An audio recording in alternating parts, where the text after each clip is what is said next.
Aí, vamos lá. Agora sim, meus caros.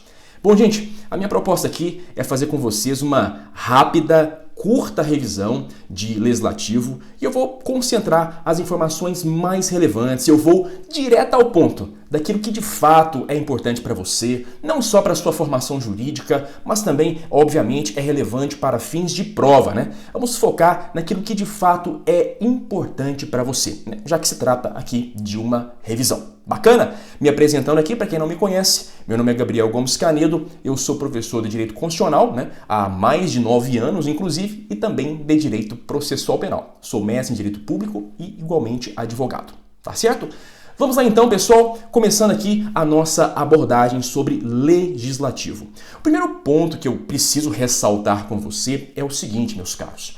Bom, quando nós nos propusemos a falar de legislativo, faz-se necessário inicialmente que eu trabalhe aqui com um pano de fundo, né? Que é justamente a separação dos poderes. E nós temos que melhor compreender, né, essa teoria, temos que melhor compreender este preceito, que seguramente é um dos preceitos mais caros aqui ao nosso regime democrático, né? Não esqueçamos deste importante detalhe. Pois bem, pessoal, quando se fala de separação dos poderes, vamos lembrar que, na verdade, no fim das contas, o poder é uno, é indivisível. Eu me refiro, evidentemente, ao poder soberano. De modo tal que o correto mesmo é nós falarmos em separação orgânica de funções estatais. Evidentemente, existem aqui 3 importantes funções estatais consistentes na função de inovar o ordenamento jurídico, a função legislativa, a função administrativa, consistente em gerir, administrar bens, recursos e pessoal igualmente, e também a função jurisdicional. Aquela função consistente em resolver conflitos de interesse em situações concretas, que de regra é desempenhada pelo judiciário. Então notem que estas 3 funções, a função legislativa de inovar o ordenamento, a função executiva consistente em gerir bens, recursos e pessoal, e a função jurisdicional de dizer o direito no caso concreto, resolvendo conflitos de interesse, nada mais são do que diferentes manifestações do poder soberano estatal, que é uno, que é indivisível. E mais do que isso, gente, no que toca à compreensão moderna da teoria da separação de poderes, não podemos perder de vista que cada um dos órgãos do Estado, que está investido, né, obviamente, de função típica, de função originária, aquela função que está conectada com a essência de cada um dos órgãos estatais. Cada um desses órgãos exerce, além de função típica, exerce também funções que são atípicas. Funções que, em tese, a princípio, caberia a outro órgão, caberia, entre aspas, a outro poder. Vejam vocês que, por exemplo, quando o Senado da República julga o chefe do Executivo Federal pela suposta prática de crime de responsabilidade, e notem, esta atribuição, segundo o próprio texto constitucional, cabe ao Senado mesmo, quando o Senado assim atua, ele está exercendo uma função que não lhe é própria. É uma função que, na verdade, é mais consentânea com o Judiciário, né? Com o Poder Judiciário. De maneira que, neste caso, o Senado está exercendo, então, uma função que é atípica. Perfeito?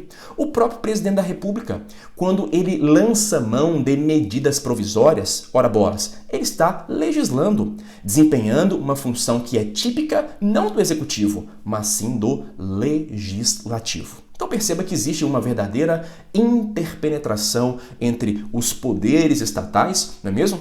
Já que eles podem desempenhar funções típicas e funções atípicas. Agora, pessoal, efetivamente adentrando no tema legislativo, ou se você preferir, poder legislativo. Bem, pessoal, vamos por partes e vamos compreender aqui, né, a estrutura, a composição deste importante poder da República ou esta importante função da República. Vamos começar aqui com o legislativo na esfera federal, meus caros amigos e minhas caras amigas. Notem que, na esfera federal, o legislativo se encontra estruturado a partir do princípio do bicameralismo federativo. Gabriel, o que é isso? Ora, meu caro, isso quer dizer que o legislativo federal está estruturado em duas casas legislativas, o Senado Federal e, de outro lado, a Câmara dos Deputados. E percebamos, né? Estas duas casas legislativas, que de regra atuam de maneira independente, estas duas casas que, uma vez unidas, né, uma vez jungidas, vão dar ensejo então a um terceiro órgão denominado Congresso Nacional. É isso mesmo, viu, pessoal? Câmara dos Deputados, Senado Federal, uma vez reunidos, vão dar ensejo então à formação do Congresso Nacional. E perceba que, no fim das contas mesmo, nós temos 3 órgãos na esfera do Legislativo Federal. Agora, turma, cada uma dessas casas, Câmara e Senado, vai primar por uma atuação própria, por uma atuação independente, por uma atuação autônoma. Mesmo porque cada uma dessas casas legislativas possui atribuições constitucionais próprias. Se você consultar muito bem, né, o artigo 51 e o 52, vai perceber que em cada um desses artigos estão ali atribuições exclusivas. O 51 traz as atribuições exclusivas da Câmara e o artigo 52 da Constituição traz as atribuições exclusivas do Senado, ou seja, atribuições, atividades que cabem, isoladamente a cada uma dessas casas legislativas. E se você olhar com mais atenção para o texto constitucional, vai perceber que no artigo 49 nós temos ali atribuições do Congresso Nacional. E veja você então que temos aqui, de fato, 3 órgãos distintos no Legislativo Federal. Galera, a ideia é a seguinte: a Câmara dos Deputados é composta de representantes do povo, tá? Deputados federais, na essência, no âmago, estão ali para representar a vontade do povo, diretamente falando, ao passo em que os senadores da República, eles fazem às vezes de representar os Estados-membros, de representar as unidades federativas, Estados-membros e também Distrito Federal. E aqui eu quero fazer com você uma espécie de distinção, uma espécie de análise comparativa entre Câmara dos Deputados e Senado da República. Olha só, meus amigos, é importante que você saiba que os senadores da República, eles são eleitos segundo o sistema majoritário de eleição. Professor, que história que é essa? Gente, o sujeito que se candidata ao cargo de senador da República, ele será eleito se eventualmente obtiver o maior número de votos. Ponto. Não é preciso fazer nenhum outro exercício para se verificar qual foi o candidato vencedor nas eleições para o cargo de senador da República. Agora, os deputados federais, de outro lado, eles são eleitos conforme o sistema proporcional. E fica ligado, porque este sistema proporcional sempre é objeto de cobrança em provas, Inclusive agora, na prova oral do Ministério Público de Minas Gerais, esse ponto foi cobrado. Bom, no sistema proporcional, diferentemente, para que nós saibamos se o indivíduo foi eleito ou não é suficiente observarmos apenas o quantitativo de votos que ele acabou recebendo. É preciso que nós levemos em conta outras variáveis. Eu me refiro especificamente ao quociente eleitoral e também ao quociente partidário.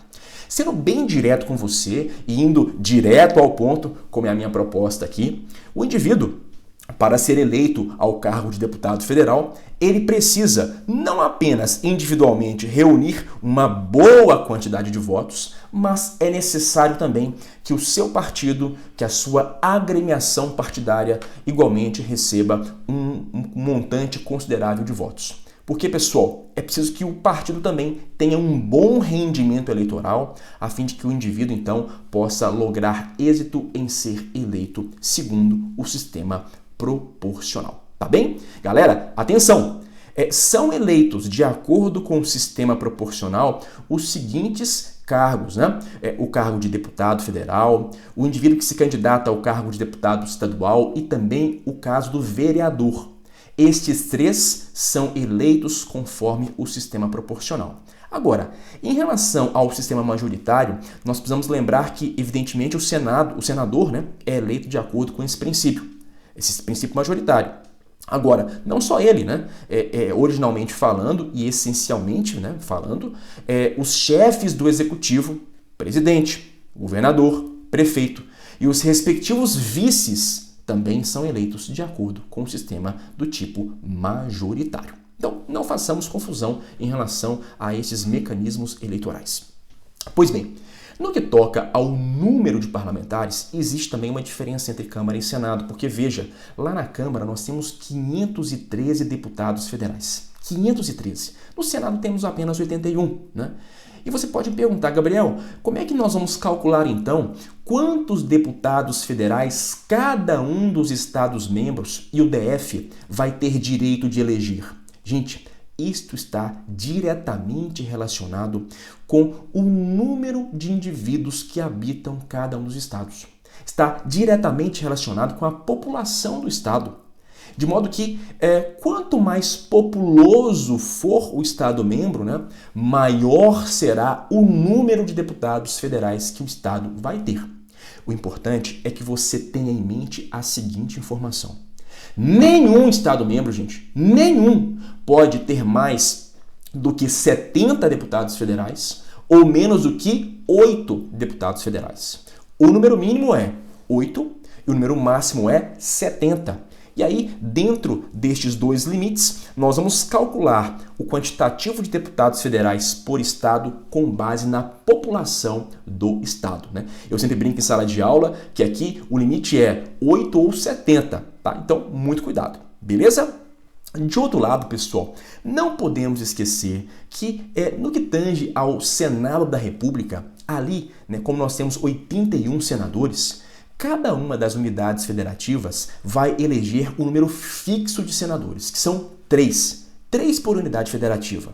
Então, se nós temos 26 Estados-membros mais o DF, né, multiplicando 27 por 3, chegaremos ao resultado de 81. Então, cada unidade federativa elegerá 3 senadores da República. É um número fixo, independentemente da população do Estado-membro ou do próprio DF. Tá bem? Pessoal, observação importantíssima, né? Território federal não elege senador da República. Não elege. Porque, gente, território federal não é Estado-membro, não é unidade federativa. De forma que eles não elegerão senadores da República se eventualmente forem criados. Porque na atual estrutura, né, da República Brasileira não há se falar em territórios federais. Atualmente eles não existem. Os últimos territórios federais existentes na nossa República foram convertidos em Estados-membros. Tá valendo? Beleza? Joia! Agora, território federal, pessoal, de outra parte, elege deputados federais. É isso mesmo. Se os territórios federais vierem a existir, eles terão um número fixo de deputados federais, que são 4. Ok? Quem diz isso, gente, é o Constituinte, não sou eu. Então, para poder resumir para você, território federal não elege senador da República, não tem senador, mas de outro lado, se ele for criado, né, se existir o território federal, eles elegerão deputados federais em um número fixo de 4 deputados federais. Muito bem, o mandato dos deputados federais, pessoal, e também, é claro, dos deputados estaduais e vereadores é de 4 anos, né? Admitindo-se aqui reeleições sucessivas, ao tempo em que o mandato do senador, muito cuidado neste ponto, o mandato do senador é de 8 anos. Então você pode pensar, Gabriel, quer dizer que ele tem 2 mandatos? Não, turma. O mandato do senador realmente é mais alargado mesmo. Então ele compreende 8 anos, tá? Ele compreende, é claro, aqui 2 mandatos de deputado federal. Tá bem? E veja, o indivíduo pode se candidatar à reeleição no Senado quantas vezes for possível. Não existe limitação quanto à reeleição no Senado da República. É muito importante que nós saibamos o seguinte: a renovação dos senadores lá no Senado acontece conforme a razão de 2/3 para 1/3. Gabriel, não entendi nada. Vou te explicar. Gente, como eu falei antes, nós temos 3 senadores por unidade federativa, por estado membro e também levando-se em conta o próprio DF. Joia demais. Agora notem, em todas as eleições gerais, né, em todas as eleições presidenciais, comumente compreendida dessa forma pelas pessoas, há eleição para senador. Acontece que, de 4 em 4 anos, realmente nós vamos às urnas escolher senador da República, mas há uma alternância. Em uma eleição geral nós escolhemos 2 senadores, na outra eleição geral nós escolhemos apenas 1, e assim sucessivamente. Então, a alternância, né, ela não se dá aqui, ou seja, a renovação no Senado não se dá de forma integral, em 100% dos membros do Senado. A renovação acontece observando-se a razão de 2/3 para 1/3. Ora se elege 2, ora se elege um senador da República. Por fim, fechando essa parte aqui inaugural com vocês, é importante ter em mente que, para ser senador da República, é preciso contar com 35 anos de idade e, para ser deputado federal, é necessário ter pelo menos 21 anos de idade, tá? Gente, é muito importante que vocês passem os olhos pelo artigo 51 e pelo artigo 52 da Constituição, de forma a se familiarizar com o texto desses 2 artigos que trazem ali as atribuições exclusivas do Senado e da Câmara dos Deputados. Eu quero aqui destacar para vocês, né? Espero que você também esteja aí com a sua Constituição aberta, quero aqui destacar algumas dessas importantes atribuições que têm maior incidência em provas. Então aqui, pegando por exemplo o artigo 51, pegando aqui as atribuições da Câmara, é importante destacar aí para vocês as seguintes atribuições. Veja só. Compete privativamente à Câmara dos Deputados, né? Sabemos que é uma competência exclusiva. Compete à Câmara dos Deputados, olha só o que está aqui, no inciso número 1. Autorizar por 2/3 dos seus membros a instauração de processo contra o presidente, o vice-presidente da República e os ministros de Estado. Gente, quando o chefe do executivo estiver sendo acusado da prática de crime comum ou de responsabilidade, a instauração de eventual processo para apurar estes ilícitos praticados pelo chefe do executivo será precedida de autorização da Câmara dos Deputados. Muita atenção em relação a isso, né? Ou seja, a Câmara antes precisa autorizar por 2/3 dos seus membros a instauração de processo em face do presidente da República. Seguramente, esta é uma das principais atribuições exclusivas que cabem à Câmara, tá? Você deve estar pensando, mas Gabriel, peraí. Na verdade, quando o presidente pratica, por exemplo, um crime de responsabilidade, não compete ao Senado julgar o presidente? Gente, cuidado, né? De fato, ao Senado compete julgar, efetivamente, conforme está no artigo 52. Mas, lembremos, né? Antes de o processo ser instaurado no Senado, a Câmara deverá autorizar a instauração do processo. Então, existe antes do processo propriamente dito esta importante providência a ser levada em conta por parte dos nossos deputados federais. Lá no artigo 52, nesse mesmo sentido, eu quero destacar para você a competência, a atribuição que está no inciso 1º desse dispositivo, porque lá consta, né? Compete ao Senado da República processar e julgar o presidente da República por conta da prática de crime de responsabilidade. Muita atenção.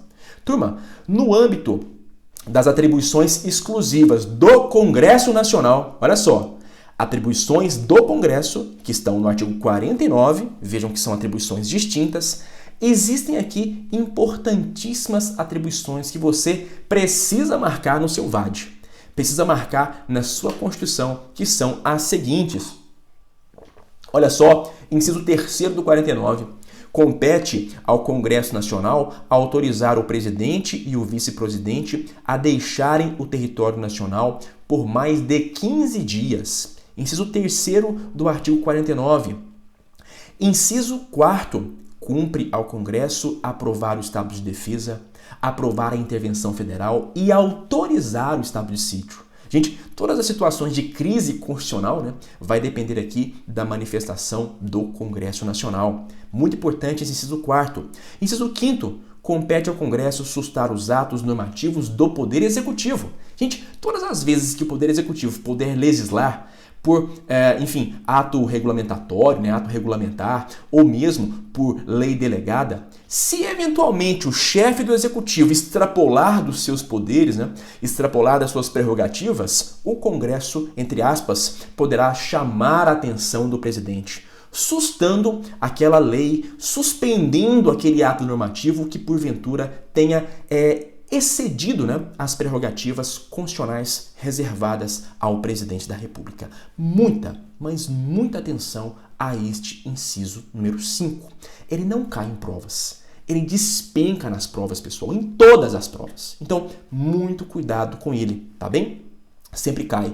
Aqui também cabe ao Congresso Nacional, só para poder fechar aqui essas atribuições, fixar idêntico subsídio para os deputados federais e os senadores da República, observando o teto remuneratório. Também cabe ao Congresso fixar o subsídio do presidente, vice-presidente da República e dos ministros de Estado. Ok, pessoal? Tranquilo? Muito bem. Pessoal, olha só. Os nossos congressistas, né, eles vão se reunir no Congresso Nacional para poder efetivamente levar a efeito os seus trabalhos legislativos entre os dias 2 de fevereiro e 17 de julho, 2 de fevereiro e 17 de julho, e do dia 1º de agosto ao dia 22 de dezembro. Né? Bom, este é o período anual de trabalhos legislativos. A este período anual de trabalhos legislativos, dos nossos congressistas, dá-se o nome de sessão legislativa. Sessão legislativa. E você deve estar pensando, mas espera aí, e nos demais períodos, né? E fora desses períodos que o Gabriel mencionou, né? Pessoal, os parlamentares vão gozar efetivamente férias, né? Eles estarão em recesso legislativo.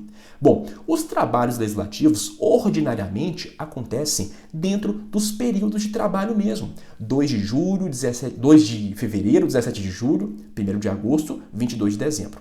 Agora, gente, durante o recesso parlamentar é possível que haja convocação extraordinária.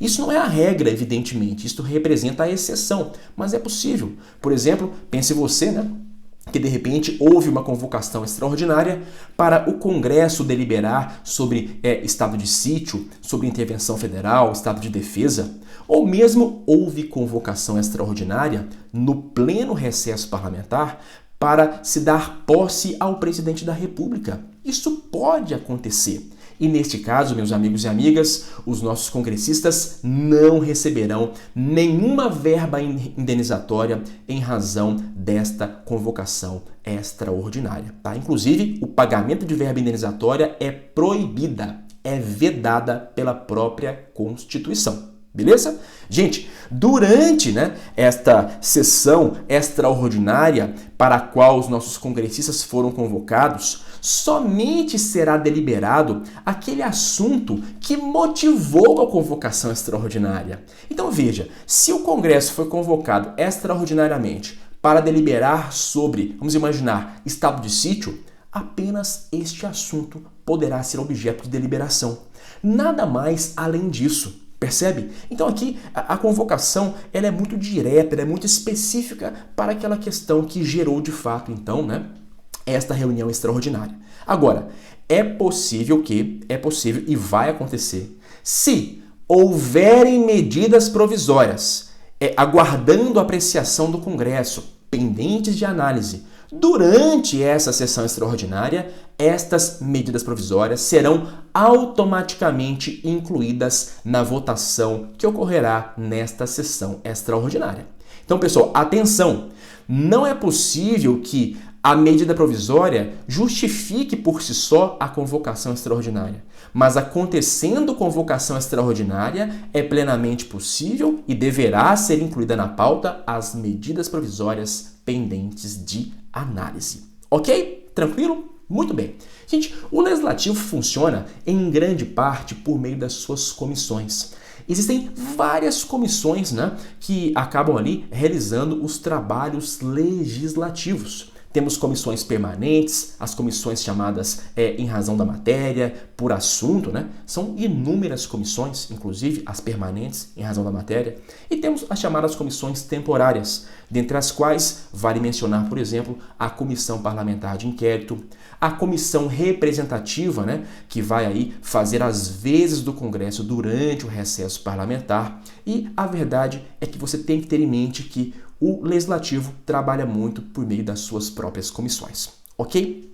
Uma das mais relevantes comissões parlamentares existentes é a Comissão Parlamentar de Inquérito. Gente, a função da CPI é basicamente nada mais, nada menos do que realizar investigação. Investigar fatos que sejam de interesse público, que tenham relevância pública, eventuais atos de corrupção, atos que possam configurar improbidade administrativa e coisas do tipo, né? Então, a CPI ela será instalada para poder realizar algumas investigações, nada mais do que isso.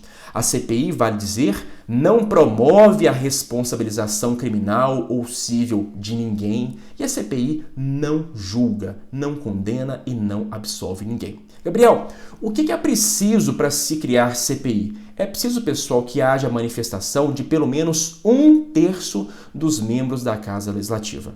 1/3. E veja, este requisito, pessoal, e os demais que estão no artigo 58, parágrafo 3º da Constituição, são requisitos de observância obrigatória em relação às CPIs estaduais e municipais. Então é preciso que haja requerimento de 1/3 dos membros da Casa Legislativa. Veja que é uma minoria legislativa, até porque, de fato, CPI é um direito das minorias legislativas, né? Não são todos aqueles que integram o legislativo que têm interesse em realizar essas investigações. Então, a CPI é reservada, de fato, para aquelas minorias que desejam realizar atividade investigativa. E mais do que isso, a CPI deve ser instituída para poder, pessoal, investigar fato determinado, tá?